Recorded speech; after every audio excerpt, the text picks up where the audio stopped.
ನಮಸ್ಕಾರ. ಎಲ್ರಿಗೂ ನಮಸ್ಕಾರ ವೀಕ್ಷಕರೇ. ಇಂದು ನಾನು ಸಿದ್ಧಾ ಥರ್ಡ್ ಐ ಆಕ್ಟಿವೇಶನ್ ಇದರ ಸತ್ಯಾಸತ್ಯತೆ ಬಗ್ಗೆ ನಿಮ್ಮ ಮುಂದೆ ಒಂದಿಷ್ಟು ಪ್ರಶ್ನೆಯನ್ನು ತೆಗೆದುಕೊಂಡು ಬಂದಿದ್ದೇನೆ.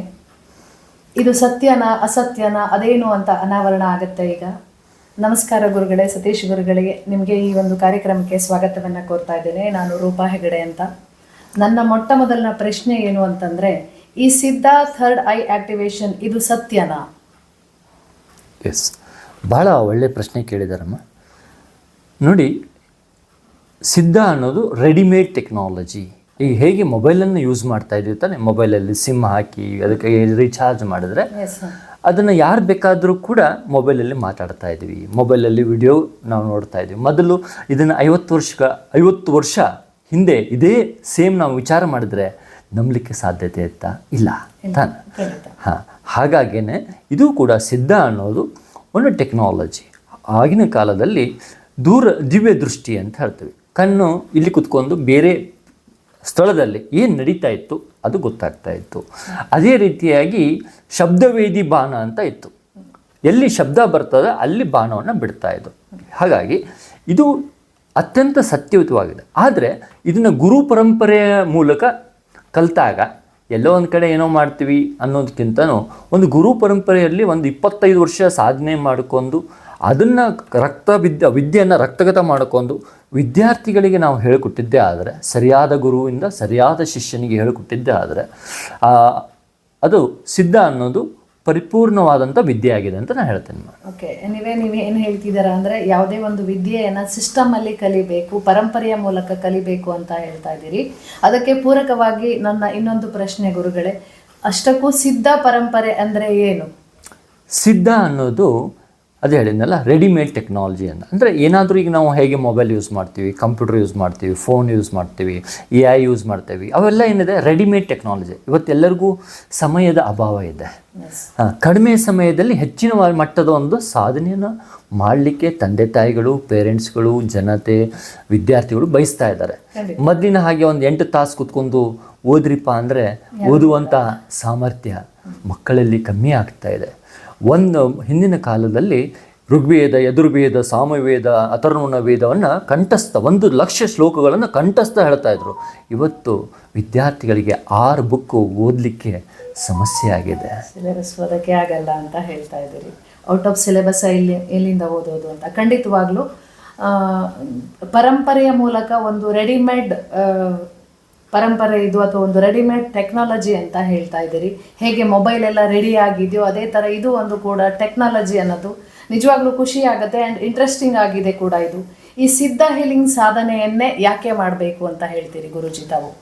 ನೋಡಿ, ಬೇರೆ ಬೇರೆ ಪರಂಪರೆ ಇದೆ. ಒಂದು ಮೌಂಟನ್ ಇದೆ ಅಂದರೆ ಬೇರೆ ಬೇರೆ ದಾರಿಗಳಿರ್ತದೆ. ಅದರಲ್ಲಿ ಸರಳ ಸುಲಲಿತ ದಾರಿಗಳು ಇರ್ತದೆ, ಮುಳ್ಳು ಕಂಟಿಯ ದಾರಿಗಳು ಇರ್ತದೆ. ನಮ್ಮ ಒಂದು ಸಿದ್ಧ ಟೆಕ್ನಾಲಜಿ ಈ ಪರಂಪರೆ ಏನಿದೆ ಭಾಳ ರಾಜಮಾರ್ಗ ಇದ್ದ ಹಾಗೆ. ಒಂದು ಈಗ ಮೌಂಟನ್ ಹತ್ತಲಿಕ್ಕೆ ರಾಜಮಾರ್ಗ ಇದ್ದ ಹಾಗೆ ಆ ರಾಜಮಾರ್ಗ ಇದು ಸಿದ್ಧ ಮಾರ್ಗ ಆಗಿದೆ. ಸಾಧನೆ ಮಾಡಿದವರು ನಮಗೆ ರೆಡಿ ಮಾಡಿ ತೋರಿಸಿ ಕೊಟ್ಟಿದ್ದಾರೆ, ಈ ಪಾತಲ್ಲಿ ಹೋದರೆ ನೀವು ಹೀಗೆ ಅಚೀವ್ಮೆಂಟ್ ಮಾಡ್ತೀರಿ ಅಂತ. ಖಂಡಿತವಾಗ್ಲೂ ಖುಷಿ ಆಗುತ್ತೆ.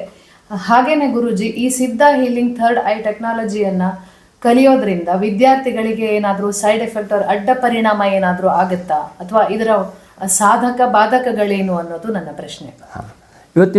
ಇವತ್ತಿನ ವಿದ್ಯಾರ್ಥಿಗಳು ನೋಡಿ, ಜಾಸ್ತಿ ಸಮಯವನ್ನು ಎಲ್ಲಿ ಕಳೀತಾ ಇದ್ದಾರೆ? ಮೊಬೈಲಲ್ಲಿ. ಹೌದಾ? ಹಾಂ, ಈಗ ಒಂದು ನಿಮಗೆ ಕ್ವಶನ್ ಕೇಳ್ತೀನಮ್ಮ, ನೀವು ಮೊಬೈಲ್ ಯೂಸ್ ಮಾಡ್ತೀರಲ್ಲಮ್ಮ? ಹಾಂ, ಅದ್ರ ಬ್ಯಾಟ್ರಿ 1% ಇರ್ತದಮ್ಮ. ಅದರಲ್ಲಿ ಏನು ಬೇಕಾದ್ದನ್ನು ಮಾಡುವುದು ನೀವು. ಅದರಿಂದ ಮೊಬೈಲಿಂದ ಫೋನ್ಪೇ ಮಾಡ್ಬೋದು, ಯೂಟ್ಯೂಬ್ ನೋಡ್ಬೋದು, ಆಮೇಲೆ AI ಚಾಟ್ GPT ಮಾಡ್ಬೋದು, ಬೇರೆ ಬೇರೆ ಎಲ್ಲವೂ ಮಾಡ್ತಾಯಿದ್ವಿ. ಆದರೆ 1% ಬ್ಯಾಟ್ರಿ ಇದೆ, ಫೋನ್ಪೇ ಮಾಡಲಿಕ್ಕೆ ಹೋಗ್ತಾ ಇದ್ದೀರಾ, ಮಾಡಲಿಕ್ಕೆ ಸಾಧ್ಯ? ಅಥವಾ 3 ತಾಸು ಅದರಲ್ಲಿ ವಿಡಿಯೋ ನೋಡಲಿಕ್ಕೆ ಸಾಧ್ಯತೆ ಇದೆಯಮ್ಮ? ಖಂಡಿತ ಫೋನ್ಪೇ ಮಾಡೋಕ್ಕೆ ಆಗಲ್ಲ. ಯಾಕಂದರೆ ನಮಗೆ ಅನ್ಸರ್ಟನಿಟಿ ಇರುತ್ತೆ. ಆ 1% ಚಾರ್ಜಲ್ಲಿ ಏನು ಮಾಡಬೇಕು ಅನ್ನೋ ಕನ್ಫ್ಯೂಷನ್ಸ್ ಇರುತ್ತೆ. ಮೋಸ್ಟ್ಲಿ ನಿಮ್ಮ ಈ ಪ್ರಶ್ನೆಯಲ್ಲೇ ಈ ಒಂದು ಸಿದ್ಧ ಥರ್ಡ್ ಐ ಟೆಕ್ನಾಲಜಿಯ ಆನ್ಸರ್ ಇದೆ ಅಂತ ನಂಗೆ ಅನಿಸ್ತಾ ಇದೆ. ಸೊ ಆ 1% ನಾವೇನು ಮಾಡ್ಬೋದು ಅನ್ನೋದನ್ನು ನೀವು ಕಲಿಸ್ಕೊಡ್ತೀರಿ ಅನ್ನೋದು ಎಲ್ಲೋ ಒಂದು ಕಡೆ ನನಗೆ ಎಳೆ ಅರ್ಥ ಆಗ್ತಾ ಇದೆ. ಖಂಡಿತವಾಗ್ಲೂ ನಿಜವಾಗ್ಲೂ ನಾನು ತುಂಬ ಕ್ಯೂರಿಯಸ್ ಆಗಿದ್ದೀನಿ. ಇನ್ನೊಂದೇನಪ್ಪ ಅಂತಂದರೆ, ಯಾವಾಗಲೂ ನಾನು ತುಂಬ ಕಡೆ ಕೇಳಿದ್ದೀನಿ, ಅಥವಾ ಇವಾಗೆಲ್ಲ ಮೊಬೈಲ್ ತೆಗೆದು ನೋಡಿದ್ರೆ ಫೇಸ್ಬುಕ್ಕು, ಇನ್ಸ್ಟಾಗ್ರಾಮು, ಯಾವುದೇ ಸೋಷಿಯಲ್ ಮೀಡಿಯಾಗಳನ್ನು ನೋಡಿದಾಗ, ಸೋಷಿಯಲ್ ಸೈಟ್ಗಳನ್ನು ನೋಡಿದಾಗ ಈ ಒಂದು ವಿದ್ಯೆಯನ್ನು 6ರಿಂದ 14 ವರ್ಷದ ಮಕ್ಕಳಿಗೆ ಕಲಿಸ್ಕೊಡ್ತೀವಿ ಅಂತ ಆ್ಯಡ್ ಬರುತ್ತೆ. ಯಾಕೆ 6ರಿಂದ 14 ವರ್ಷದ ಮಕ್ಕಳೇ ಇದನ್ನು ಕಲಿಬೇಕು, ಬೇರೆ ವಯೋಮಾನದವ್ರು ಕಲಿಯೋಕ್ಕಾಗಲ್ವಾ ಅನ್ನೋದು ಪ್ರಶ್ನೆ. ಇಲ್ಲಿ ಗುರುವಿನ ಪರಂಪರೆಯಲ್ಲಿ 6ರಿಂದ 14 ವರ್ಷದ ಮಕ್ಕಳಿಗೆ ನಾವು ಪ್ರಿಪೇರ್ ಮಾಡ್ತೀವಿ. ಆದರೆ ಇದನ್ನು ಒಂದು 40 ದಿನಗಳ ಸಾಧನೆಯನ್ನು ಮಾಡಿದ್ದೇ ಆದರೆ, ಗುರುವಿನ ಅಂಡರ್ನಲ್ಲಿ 40 ದಿನಗಳ ಸಾಧನೆಯನ್ನು ಮಾಡಿದ್ದ ಆದರೆ ದೊಡ್ಡವರು ಕೂಡ ಇದನ್ನು ಕಲಿಬಹುದು. ಇಲ್ಲಿ ಯಾಕೆ ನಾವು 6ರಿಂದ 14 ವರ್ಷದ ಮಕ್ಕಳಿಗೇ ಪ್ರಿಪೇರ್ ಮಾಡ್ತೀವಿ ಅಂದರೆ, ನೋಡಿ, ಹೊಸ ಒಂದು ಕಂಪ್ಯೂಟರ್ನಲ್ಲಿ ಅದೇ ಹಾರ್ಡ್ ಡಿಸ್ಕ್ ಖಾಲಿ ಇರ್ತದೆ, ಹೌದಾ? ಈಗ ಭಾಳಷ್ಟು ಅನ್ವಾಂಟೆಡ್ ಫೈಲನ್ನು ತುಂಬಿ ನಾವು ಹೊಸದು ನಿಮ್ಮದೇ ಮೊಬೈಲ್ ಫುಲ್ ಆಗಿದೆ ಅಮ್ಮ, ಈಗ ಏಜ್ ಆಗಿದೆ, ಹಾಗೇನೆ ಡಾಟಾ ತುಂಬ್ತಾ ಬರ್ತದೆ, ನಾನು ನನ್ನ ಹೆಸರು, ನಾನು ಇದು ಕಲ್ತಿದ್ದೀನಿ ಇದೆಲ್ಲ. ಬಟ್ ನಮ್ಮ ಋಷಿಮುನಿಗಳು ಅಷ್ಟೆಲ್ಲ 64 ವಿದ್ಯೆಗಳು ಗೊತ್ತಿದ್ದರೂ ಕೂಡ ಒಬ್ಬ ಟೀಚರ್ 64 ವಿದ್ಯೆಗಳನ್ನು ಕಲಿಸ್ತಾ ಇದ್ರು. ಇವತ್ತು ಒಂದು ಟೀಚರ್ಗೆ ಮ್ಯಾಥ್ಸ್, ಒಂದು ಟೀಚರ್ಗೆ ಸೈನ್ಸ್ ಕಲಿಸೋದೇ ಎಷ್ಟೋ ಸಮಸ್ಯೆಗಳು ಆಗ್ತಾ ಇದೆ. ಹಾಗಾದರೆ ಅವರಲ್ಲಿ ಏನು ಶಕ್ತಿ ಇತ್ತು ಅಂದರೆ ಯೋಗ, ಪ್ರಾಣಾಯಾಮ, ಮೆಡಿಟೇಷನ್, ಧ್ಯಾನ, ಹಾಗೂ ಈಗ ಅಡ್ವಾನ್ಸ್ ಟೆಕ್ನಾಲಜಿ ಇರುವಂಥ ಅಲ್ಫಾ ವೇವ್ಸ್, ಡೆಲ್ಟಾ ವೇವ್ಸ್ ಹಾಗೂ ಬೇರೆ ಬೇರೆ ವೇವ್ಸ್ ಇದಾವೆ. ಸೊ ಈಗ ನೋಡಿ, ಅಲ್ಫಾ ವೇವ್ಸ್ ನಮ್ಮ ಬ್ರೈನಲ್ಲಿ ಅಲ್ಫಾ ವೇವ್ಸ್ ಇದ್ದಾಗ ಮೈಂಡ್ ಕಾಮ್ ಆಗಿರ್ತದೆ. ಡೆಲ್ಟಾ ವೇವ್ಸ್ ಇದ್ದು ಸ್ಲೀಪಿಂಗ್ ಮೋಡಲ್ಲಿ ಇರ್ತದೆ. ಬೀಟಾ ವೇವ್ಸ್ ನಾವು ಎಚ್ಚರವಾದಾಗ ಬೀಟಾ ವೇವ್ಸ್ ರನ್ ಆಗ್ತಾ ಇರ್ತದೆ. ಅದೇ ರೀತಿಯಾಗಿ ಟೀಟಾ ವೇವ್ಸ್ ಅಂತ ಬರ್ತದೆ, ಅಂದರೆ ಹೈಯೆಸ್ಟ್ ಮೆಡಿಟೇಷನ್ ಸ್ಟೇಟಲ್ಲಿದ್ದಾಗ ಟೀಟಾ ವೇವ್ಸಲ್ಲಿ. ಈಗ ನಾವು ಮಕ್ಕಳಿಗೆ ಯಾವುದು ಸೂಟೇಬಲ್ ವೇವ್ಸ್ ಆಗುತ್ತೆ, ಕೆಲವರು ಹೈಪರ್ ಇರ್ತಾರೆ, ಅವ್ರಿಗೆ ಶಾಂತ ಮಾಡಬೇಕಾಗತ್ತೆ. ಕೆಲವೊಂದು ವಿದ್ಯಾರ್ಥಿಗಳು ಡಲ್ ಇರ್ತಾರೆ, ಅವರಿಗೆ ಹೈ ಫ್ರೀಕ್ವೆನ್ಸಿ ಕೊಡಬೇಕಾಗತ್ತೆ. ಈ ಒಂದು ಟೆಕ್ನಾಲಜಿ ಇವತ್ತಿದೆ. ಇವತ್ತು ಜಪಾನ್, ರಷ್ಯಾ, ಜರ್ಮನ್ ಅನೇಕ ರಿಸರ್ಚ್ಗಳನ್ನು ಮಾಡ್ತಾ ಈ ಒಂದು ಟೆಕ್ನಾಲಜಿನ ಡೆವಲಪ್ ಮಾಡಿದ್ದಾರೆ. ಅದು ನಮ್ಮ ಸಿದ್ಧ ಪರಂಪರೆ ಜೊತೆಗೆ ಮಾಡರ್ನ್ ಟೆಕ್ನಾಲಜಿ ಏನಿದೆ ಅದನ್ನು ನಾವು ಅಳವಡಿಸ್ಕೊಳ್ಳೋ ಮೂಲಕ ನಾವು ಮಕ್ಕಳಿಗೆ ಒಂದು ಒಳ್ಳೆಯ ವಿದ್ಯೆಯನ್ನು ದಾನ ಮಾಡ್ಬೋದು ಅಂತ ಹೇಳ್ಬೋದು. ವಿದ್ಯೆಯನ್ನು ನಾವು ಮಕ್ಕಳಿಗೆ ಹೇಳ್ಕೊಡ್ಬೋದು. ಖಂಡಿತವಾಗ್ಲೂ. ನನಗೆ ಇದಕ್ಕೆ ಪೂರಕವಾಗಿ ಇನ್ನೊಂದು ಪ್ರಶ್ನೆ ಇದೆ ಗುರುಗಳೇ. ಅದೇನಪ್ಪ ಅಂತಂದರೆ, ಇದು ಮಕ್ಕಳಿಗಲ್ದಲೇನೆ ತುಂಬ ಜನ ಇವತ್ತೇನಾಗಿದ್ದಾರೆ ಅಂತಂದರೆ, ನಾನು ಕೂಡ ಇದನ್ನು ಕಲಿಬೇಕು ಅನ್ನೋ ಆಸಕ್ತಿ ಇರೋರು ಕೆಲವರು ಇದ್ದರೆ, ಇದ್ರ ಬಗ್ಗೆ ಒಂದಿಷ್ಟು ಅನುಮಾನಗಳು ಕೂಡ ಕೆಲವರಿಗಿದೆ. ಆದರೆ ನಾನೇನು ಹೇಳ್ತಿದ್ದೀನಿ ಅಂತಂದರೆ, ಇದನ್ನು ಬೇರೆ ವಯಸ್ಕರು ಕಲಿಬಹುದಾ? ಕಲಿಬೇಕಂದ್ರೆ ಎಷ್ಟು ದಿವಸ ಬೇಕು ಇದನ್ನು ಕಲಿಯೋಕ್ಕೆ? ಇದನ್ನು ನಿಜವಾಗ್ಲೂ ನಾವು ಸಾಧಕರಾಗಿ ಕಲಿತವರು ಸಾಧಕರಾಗಿ ಆಚೆ ಬರಬಹುದಾ? ಹೇಗೆ ಗುರುಗಳೇ ಇದು? ನೋಡಿ, ಯಾವುದೋ ಒಂದು ವಿದ್ಯೆ, ಎಷ್ಟೇ ಮೊದಲಿನ ಗ್ರಂಥಗಳು, ಯೋಗ ಆಗಿರ್ಬೋದು, ಆಯುರ್ವೇದ ಆಗಿರ್ಬೋದು, ಎಲ್ಲವೂ ಹೇಳ್ತಿದ್ರು. ಆದರೆ ಲಾಸ್ಟ್ಗೆ ಒಂದು ಮಾತು ಹೇಳ್ತಾ ಇದ್ರು, ಏನಂದರೆ ಗುರುಮುಖೇನ ಅಂತ. ಯಾಕಂದರೆ ಪ್ರತಿಯೊಬ್ಬರದ್ದು ದೇಹ ಬೇರೆ, ಮನಸ್ಸು ಬೇರೆ, ಪಂಚಭೂತಗಳು ಬೇರೆ, ವಾತ, ಪಿತ್ತ, ಕಫ ಇದು ಬೇರೆ ಬೇರೆ ಇರ್ತದೆ. ಸಪ್ತ ಧಾತುಗಳಲ್ಲಿ ಬೇರೆ ಬೇರೆ ಇರ್ತದೆ. ಅವರು ಬಂದಂಥ ಪೂರ್ವ ಜನ್ಮದ ವಾಸನಾ ಸಂಸ್ಕಾರಗಳು ಬೇರೆ ಬೇರೆ ಆಗಿರ್ತದೆ. ಅದಕ್ಕೆ ಅನುಸಾರವಾಗಿ ನಮ್ಮದು ಒಂದು 40 ಡೇಸ್ದು ಇದು ಕೋರ್ಸ್ ಇದೆ. ಅದರದ್ದು ನಾವು ನಾಡಿ ಪರೀಕ್ಷೆ ಮಾಡಿ ಅವರಲ್ಲಿ ವಾತ ಇದೆಯಾ, ಪಿತ್ತ ಇದೆಯಾ, ಕಫ ಇದೆಯಾ, ಸಪ್ತಧಾತುಗಳಲ್ಲಿ ಏನು ವ್ಯತ್ಯಾಸ ಇದೆ ಅಂತ ಪರೀಕ್ಷೆ ಮಾಡಿ ಅವರಿಗೆ ಅವ್ರದ್ದೇ ಆದ ದೇಹದ ಪ್ರಕೃತಿಗೆ ಅನುಗುಣವಾಗಿ ಸಿದ್ಧ ಟೆಕ್ನಾಲಜಿ ಮೂಲಕ 40 ದಿನಗಳ ಕೋರ್ಸ್ ಮಾಡಿದಾಗ ಅವರು ಕೂಡ ಈ ಸಿದ್ಧ ಥರ್ಡ್ ಐದು ಆ್ಯಕ್ಟಿವೇಶನ್ ಯಾವ ರೀತಿ ಮಕ್ಕಳು ಮಾಡ್ತಾಯಿದ್ದಾರೆ, ಆರ್ಚರಿ ಮಾಡ್ಬೋದು, ಪೇಂಟಿಂಗ್ ಮಾಡ್ಬೋದು, ಬೇರೆ ಬೇರೆ ಸಾಧನೆಗಳನ್ನು 1 ವರ್ಷ ಅಕಸ್ಮಾತ್ ನಮಗೆ ಕೊಟ್ಟಿದ್ದೇ ಆದರೆ ಅವರು ಕೂಡ ಈ ಥರ ಕಲರ್ ಬಾಲ್, ಐಡೆಂಟಿಫಿಕೇಷನ್ ಎಲ್ಲವನ್ನು ಮಾಡ್ಬೋದಾಗಿದೆ. ಇಲ್ಲೊಂದು ಇಂಟ್ರೆಸ್ಟಿಂಗ್ ವಿಚಾರ ನನಗೆ ಆಚೆ ಬಂತು. ನಿಜವಾಗ್ಲೂ ತುಂಬ ಖುಷಿ ಆಯಿತು. ಎಲ್ಲ ವೀಕ್ಷಕರಿಗೂ ಇಲ್ಲೊಂದು ನಾವು ಕಲ್ತ್ಕೊಳ್ಬೇಕಾಗಿರುವಂತಹ ಒಂದು ಅಂಶ ಇಲ್ಲಿ ನನಗೆ ಬೆಳಕಿಗೆ ಬಂದಿದ್ದು ಏನು ಗುರುಗಳೇ ಅಂತಂದರೆ, ಪ್ರತಿಯೊಬ್ಬರೂ ಕಲಿಬಹುದಾದರೂ ಅವರವರ ದೇಹ ಪ್ರಕೃತಿಗೆ ಅನುಗುಣವಾಗಿ ವಾತ, ಪಿತ್ತ ದೋಷ, ಕಫದಲ್ಲಿ ಯಾವ ದೋಷ ಇದೆ ಅನ್ನೋದನ್ನು ನೋಡಿ ಕಲಿಸಿಕೊಡ್ತೀನಿ ಅಂತ ಹೇಳ್ತಿದ್ದೀರಿ ಅಂತಂದರೆ ನಿಜವಾಗ್ಲೂ ಹೆಮ್ಮೆ ಅನಿಸುತ್ತೆ ಗುರೂಜಿ. ನಿಜವಾಗ್ಲೂ ಅಂದರೆ ಒಬ್ಬ ಒಂದು ವ್ಯಕ್ತಿಗೆ ಅನುಗುಣವಾಗಿ ಪ್ರತಿಯೊಬ್ಬರು ಭಿನ್ನವಾಗಿರ್ತಾರೆ. ಆ ಭಿನ್ನತೆಯನ್ನು ಗುರುತಿಸಿ ನೀವು ಕಲಿಸಿಕೊಡ್ತೀನಿ ಅಂತ ಹೇಳ್ತಿದ್ದೀರಿ ಅಂತಂದರೆ ಇಟ್ಸ್ ರಿಯಲಿ ಅಮೇಝಿಂಗ್ ಅಂತ ನಂಗೆ ಅನಿಸಿದ್ದು. ಹಾಗೆಯೇ ಇನ್ನೊಂದು ಪ್ರಶ್ನೆ ಏನಪ್ಪ ಅಂತಂದರೆ, ಈ ಒಂದು ಸಿದ್ಧ ಥರ್ಡ್ ಐ ಟೆಕ್ನಾಲಜಿ ಈ ಒಂದು ವಿದ್ಯೆಯನ್ನು ಕಲಿಬೇಕಾದ್ರೆ ಅಥವಾ ಕಲಿದು ಸಾಧನೆ ಮಾಡೋದ್ರಿಂದ ಮಕ್ಕಳಿಗೆ ಅಕಾಡೆಮಿಕ್ ಎಜುಕೇಷನ್ಗೆ ಏನು ಸಪೋರ್ಟ್ ಮಾಡುತ್ತೆ ಇದು, ಅಥವಾ ಇದು ಎಷ್ಟು ಸಪೋರ್ಟಿವ್ ಆಗಿ ಇದೆ ಇವತ್ತಿನ ಈ ಒಂದು ಮಾಡರ್ನ್ ಎಜುಕೇಷನ್ಗೆ ಈ ಸಿದ್ಧ ಥರ್ಡ್ ಐ ಟೆಕ್ನಾಲಜಿ ಎಷ್ಟು ಪೂರಕವಾಗಿದೆ ಅನ್ನೋದು ಪ್ರಶ್ನೆ ನಂದು. ಇವತ್ತು ನೋಡಿ, ಮಕ್ಕಳು ನಾವು ವಿದ್ಯಾರ್ಥಿಗಳನ್ನು ಗಮನಿಸ್ತಾ ಇದ್ದೀವಿ.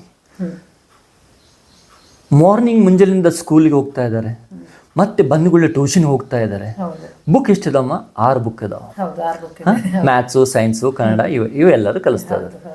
1 ವರ್ಷ ಮಗು ಓದ್ತಾ ಇದೆ, ಆದರೂ ಕೂಡ ಎಷ್ಟೋ ಮಕ್ಕಳು ಫೇಲ್ ಆಗ್ತಾ ಇದ್ದಾರೆ. ಹೌದು. ಸೊ ಇವತ್ತಿನ ಮಕ್ಕಳು ಭಾಳ ಜಾಣರಿದ್ದಾರೆ. ನಾನು ನೋಡ್ತಾ ಇದ್ದೀನಲ್ಲ, ಭಾಳಷ್ಟು ಮಕ್ಕಳು ಹೋದಾಗ ಅವರಲ್ಲಿ ನಾವು ಟ್ರೈನಿಂಗ್ ಕೊಟ್ಟಾಗ ಅವರು ಇಡೀ 3 ತಿಂಗಳಲ್ಲಿ ಫುಲ್ ಸಿಲೆಬಸ್ಸನ್ನು ಮುಗಿಸಿದ್ದಾರೆ. ಸೊ ಅವರಲ್ಲಿ ಅಂಥ ಸಾಮರ್ಥ್ಯ ಇದೆ. ಆ ಮಕ್ಕಳಿಗೆ ಕಲಿಸುವಂಥ ಆ ಅದ್ಭುತವಾದ ಶಕ್ತಿ ಮಕ್ಕಳಲ್ಲಿ. ಎಜುಕೇಷನ್ ಅಂದರೆ ಹೇಳಿಕೊಡೋದಲ್ಲ, ಮಕ್ಕಳಲ್ಲಿರುವಂಥ ದೈವೀ ಶಕ್ತಿನ ಹೊರತೆಗೆದು ಎಜುಕೇಷನ್.